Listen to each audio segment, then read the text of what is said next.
dans la société, on est vu comme quelqu'un qui a un couple nulle part est tout de suite vu comme une espèce de paria, quoi. Donc, je voulais justement contrer cette espèce d'idée, de stéréotype, dès le titre, en fait. Voilà, cœur tombant.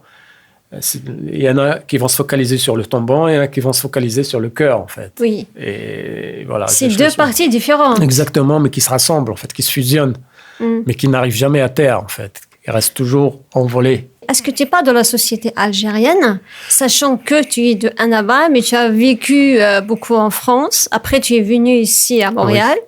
Alors, de quelle société parles-tu? Ouais, c'est une excellente question aussi. En fait, les trois.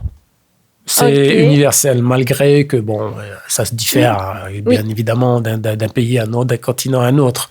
Mais le fond, en fait, c'est le même, en fait. Encore une fois, quelqu'un qui n'a pas d'enfant, il est systématiquement marginalisé, quoi. L'histoire, ce qui m'a poussé à écrire l'histoire, c'est encore une fois l'étincelle que j'ai vue dans ma femme. Mais cette étincelle, entre guillemets, elle a pris justement naissance le jour, enfin, je dirais la nuit où j'ai rêvé d'elle, en fait. J'ai rêvé de ce rêve que je raconte, justement. Parce que l'histoire raconte un rêve, en fait, qui est vraiment rêvé, quoi, que j'ai vraiment rêvé. Et qui est quelque part, ce que je raconte dans la deuxième partie, qui est vraiment passé ensuite.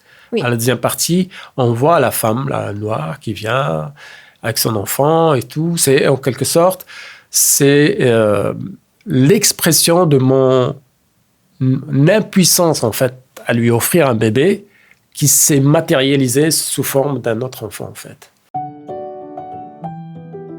Rapprochez-vous du monde avec Radio Azul International.